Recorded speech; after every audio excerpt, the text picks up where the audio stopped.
Many people throughout the years have been saying that I'm a Putin's pocket or I'm a little Putin's puppet, and I like to say things because of the fact that I'm being paid by one party or I'm being paid by the other party, but in fact, no, none of these claims are true. Just to be clear for a second, let's go back and see what I said about the war when it first started, because lucky for me, I have a public YouTube channel that I can go back on for years and years and see all my positions on these things because, like I said, all of these videos are public. And I have the link to it in my bio if you would like to check it out. Getting back to the Russia and Ukraine war, when it first started, I was very, very critical of Ukraine because there was a lot of questions at the time. Of course, all of these questions I eventually got answered throughout the years, and thus the war was going on, and I changed my opinions on those very things, which I made very public at the time, mind you, about 2 years ago. But let's just say it here. Obviously, Russia started the war in Ukraine by invading Crimea in 2022. Meanwhile, Joe Biden did absolutely nothing. Hello, Grandpa, did absolutely nothing to stop the war. Of course,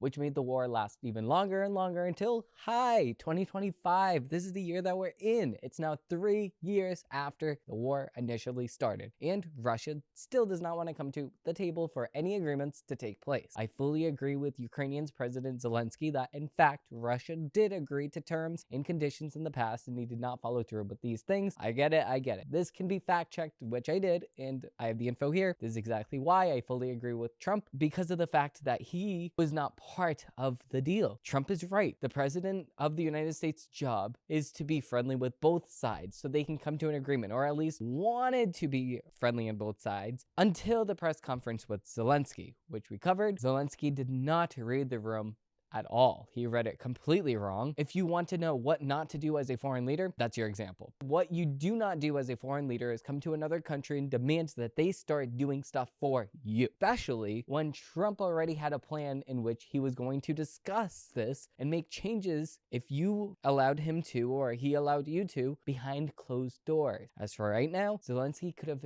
ended the war at the time, but he chose not to. So now in America, we have a couple of choices to make. Do we want to continue to help Ukraine, or do we not want to? For me, this needs to come to an end. The war, it has to. And Trump feels the same exact way, which is why Trump is putting some pressure on Russian President Putin right now. I've said this in the past that we have a problem with Zelensky not holding an election. Then we also have to have the same exact problem with Putin not holding an election, which has been in charge longer, which I said last week. And Putin actually kills his political oppositions, mind you.